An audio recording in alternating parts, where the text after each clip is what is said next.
கர்த்தருடைய பரிசுத்த நாமத்திற்கு மகிமை உண்டாவதாக. தேவ பிள்ளைகளே, ஆதியாகமம் 3ஆம் அதிகாரம் 15 முதல் 19 வரைக்கும் 4 பேருக்கு கொடுக்கப்பட்ட சாபங்களை குறித்து தியானித்துக் கொண்டு வருகிறோம். கடந்த பதிவிலே ஏவாளுக்கு கொடுக்கப்பட்ட சாபத்தை பார்த்தோம். இன்றைக்கு ஆதாமுக்கு 5 விதமான தண்டனையை கர்த்தர் கொடுக்கிறார். ஒன்று சாபம், இன்னொன்று வருத்தம், மூன்றாவது முள்ளுகளுக்குள், நான்காவது வேர்வை, ஐந்தாவது மரணம். இந்த 5ஐயும் ஜெயிப்பதற்கு 2ஆம் ஆதாமாகிய இயேசு கிறிஸ்து என்ன செய்தார் என்று நாம் இந்த செய்தியை பார்க்க போகிறோம். அதற்கு முன்பதாக ஒரு சில காரியங்களை அடியேன் சொல்லும்படியாக விரும்புகிறேன். கேளுங்க, கர்த்தர் உங்களை ஆஸ்வதிப்பார். அல்லேலூயா. தேவ பிள்ளைகளே, ஆதாம் நிமித்தம் 2 விதமான சாபங்கள் காணப்பட்டது. பூமியின் மேல சாபம், மனுஷனுக்குரிய சாபமும் வந்தது. இதுதான் ஆதியாகமம் 3ஆம் அதிகாரம் 17ஆம் வசனத்துல பூமியின் மேல் என்ன சாபம்னா, ஏவாளுக்கு குடும்ப சாபம். ஆனா ஆதாம் நிமித்தம் முழு உலகத்திற்கும் முழு பூமிக்கும் சாபம். கஷ்டப்பட்டு தான் புசிக்க வேண்டும் என்ற சாபத்தை கர்த்தர் இந்த இடத்துல கொடுக்கறத பார்க்கிறோம். 2வது மனுஷனுக்குரிய சாபம். நீ உயிரோடு இருக்கிற நாளெல்லாம் அதன் வருத்தத்தின் பலனை புசிப்பாய் என்று கர்த்தர் சொல்றார். தேவ பிள்ளைகளே, ஆதாமுக்கு வருத்தம், ஏவாளுக்கு வேதனை என்று சொல்லி பார்க்கிறோம். எனக்கு அன்பான தேவ பிள்ளைகளே, ஆதியாகமம் 3ஆம் அதிகாரம் 18ஆம் வசனத்துல வெளியின் பயிர் வகைகளை புசிப்பாய் என்று சொல்லுகிறார். ஏதேன் தோட்டத்துல எல்லாமே இருந்தது. சந்தோஷம் இருந்தது, மகிழ்ச்சி இருந்தது, தேவைகள் இருந்தது, வாழ்க்கை எளிதாய் காணப்பட்டது. ஆனா தோட்டத்தை விட்டு வெளியேற்ற பிற்பாடு வேதனை, வருத்தம், வேர்வை சிந்துதல், கஷ்டம் இருக்கும் என்று ஆதாமுக்கு கொடுக்கப்படுகிற சாபத்தை இந்த இடத்துல நாம் பார்க்கிறோம். தேவ பிள்ளைகளே, ஆதியாகமம் 3ஆம் அதிகாரம் 19ஆம் வசனத்துல நீ பூமியிலிருந்து எடுக்கப்பட்டபடியா பூமிக்கு திரும்ப மட்டும் முகத்தின் வேர்வையை ஆகாரமாக புசிப்பாய் என்று சொல்லுகிறார். தேவ பிள்ளைகளே, ஏதேன் தோட்டத்தில் எல்லாம் இருந்தது. இவர் செய்த பாவத்தின் நிமித்தமாக, அதாவது கஷ்டப்பட்டு தான் புசிக்க வேண்டும் என்கின்ற ஒரு நிலைக்கு மனுக்குலம் தள்ளப்படுகிறது இந்த இடத்துல பார்க்கிறோம். ரோமருக்கு நிருபம் 5ஆம் அதிகாரம் 12ஆம் வசனம், 14ஆம் வசனம், 17ஆம் வசனம், 18ஆம் வசனம், 19ஆம் வசனம். ரோமருக்கு நிருபம் 7ஆம் அதிகாரம் 14ஆம் வசனம், 15, 20. இந்த வசனங்களிலே நாம் வாசித்து பார்ப்போம்னா, ஒரு மனுஷனால சாபம் வந்தது, ஒரு மனுஷனால மரணம் வந்தது, ஒரு மனுஷனால எல்லாவற்றையும் இழந்தோம் என்று சொல்லப்படுகிறது. ஆகவேதான் அப்போஸ்தலனாகிய பவுல் சொல்றாரு, 2ஆம் ஆதாமாகிய இயேசு பாவத்தை ஜெயித்தார், இவைகளிலிருந்து நமக்கு மீட்பை கொடுத்தார் என்று நம்ம சொல்லுகிறதே இந்த இடத்துல வாசிக்கிறோம். தேவ பிள்ளைகளே, ஆதாமுக்கு கொடுக்கப்பட்ட 5 தண்டனைகளில முக்கிய வார்த்தைகள் சாபம். 1, சாபம். பூமி உன் நிமித்தம் சபிக்கப்பட்டு இருக்கும் என்று ஆதியாகமம் 3:17 வாசிக்கிறோம். 2வது வருத்தம். வருத்தத்தோடு அதன் பலனை புசிப்பாய் என்று ஆதியாகமம் 3:17 சொல்லப்படுகிறது. 3வது முள்ளுகளுக்குள். இது முள்ளும் குறுக்கும் முளைப்பிக்கும் என்று ஆதியாகமம் 3:18 வாசிக்கிறோம். 4வதாக வேர்வை.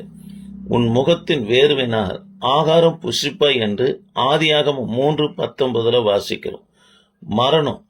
நீ மண்ணாய் இருக்கிறாய், மண்ணுக்கு திரும்புவாய் என்று ஆதியாகமம் 3:19 சொல்லுகிறார். தேவ பிள்ளைகளே, இந்த சாபத்தை மாற்றுவதற்காக தான் 2000 ஆண்டுகளுக்கு முன்பதாக கர்த்தராகிய இயேசு கிறிஸ்து கல்வாரி சிலுவையில பலி ஆனார் என்று சொல்லி பார்க்கிறோம். தேவ பிள்ளைகளே, இந்த 5 காரியத்துக்காகவும் தேவன் ஏற்றுக்கொண்ட 5 விதமான காரியங்களை குறித்து வேத வசனங்கள் வாயிலாக நாம் பார்க்க போகிறோம். இவர்கள் எல்லாவற்றையும் இயேசு கிறிஸ்து தமது மரணத்தினாலே மாற்றினார் என்று சொல்லி பார்க்க போறோம். ஆதாமுக்கு முதல்ல கொடுக்கப்பட்டது சாபம் என்று பார்க்கிறோம். தேவ பிள்ளைகளே, முதலாவது காரியம் கலாத்தியருக்கு நிருபம் 3ஆம் அதிகாரம் 13ஆம் வசனத்துல அவர் சாபத்தை, கர்த்தராகிய இயேசு கிறிஸ்து சாபத்தை ஏற்றார் என்று சொல்லப்படுகிறது. தேவ பிள்ளைகளே, ஆதாமுக்கு 2வது வருத்தம் ஏசாயா தீர்க்க தரிசன புஸ்தகம் 53ஆம் அதிகாரம் 3ஆம் வசனத்துல அவர் துக்கம் நிறைந்தவராக இருந்தார் என்று சொல்லப்படுது. ஆதாமுக்கு கொடுத்த வருத்தம் கர்த்தனவனா அதை துக்கமாக நிறைந்து கல்வாரி சிலுவையில் என்னவனா நிறைவேற்றினார் என்று சொல்லி பார்க்கிறோம். தேவ பிள்ளைகளை, 3வது அது முள்ளும் குறுக்கும் முளைப்பிக்கும் என்று முள் என்று சொல்லி பார்க்கிறோம். மார்க்கு சுவிசேஷ புத்தகம் 15ஆம் அதிகாரம் 17ஆம் வசனத்துல இயேசு கிறிஸ்து அதாவது முள்முடி சூட்டப்பட்டவராக காணப்பட்டார். 4வதாக வேர்வை. தேவ பிள்ளைகளே, அவர் கண்ணீரோடு விண்ணப்பம் பண்ணினார் என்று எபிரேயருக்கு நிருபம் 5ஆம் அதிகாரம் 7ஆம் வசனத்துல இயேசு கிறிஸ்து குறித்து சொல்லப்படுகிறது. ஆதாம் நெற்றின் வேர்வைதான் சிந்த வேண்டியது இருக்கிறது. ஆனா எனக்கு அன்பான தேவனுடைய பிள்ளைகளே, நம் கர்த்தராகிய இயேசு கிறிஸ்து கண்ணீரோடு விண்ணப்பம் பண்ணினார் என்று சொல்லி பார்க்கிறோம். 5வதாக மரணம். ஆண்டவர் மரணத்தை சந்தித்தார் என்று ரோமருக்கு நிருபம் 5:8 நாம் வாசிக்கிறோம். தேவ பிள்ளைகளே, ஆதாமுக்கு கொடுக்கப்பட்ட இந்த 5 சாபத்தை 2ஆம் ஆதாமாகிய இயேசு கிறிஸ்து கல்வாரி சிலுவையினால தமது மரணத்தினால மாற்றினார் என்று சொல்லி வேதத்துல வாசிக்கிறோம். இப்ப சாபம் வருமா?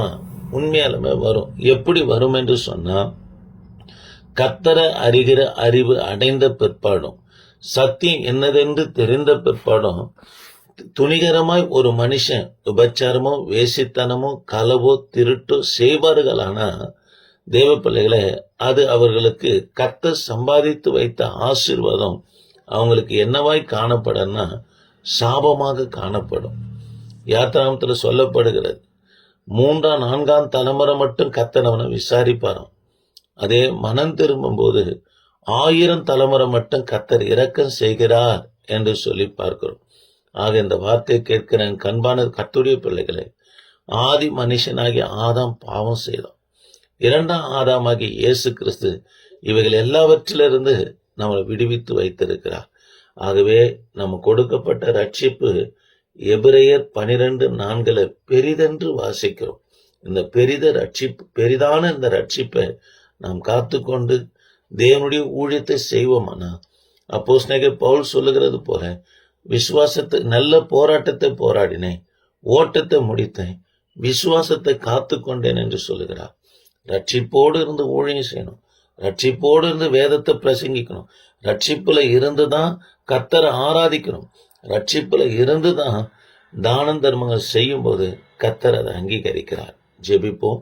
கிருபையே, இந்த வார்த்தையை கேட்கிற ஒவ்வொரு பிள்ளைகளுக்காய் ஸ்தோத்திரம். கர்த்தர் நீங்க ஆசீர்வதிங்க. தொடர்ந்தும் அது பிரசன்ன தயவு எங்களோடு இருக்கட்டும். இயேசு நாமத்தில் ஜெபிக்க நல்ல பிதாவே, ஆமென். Praise the Lord.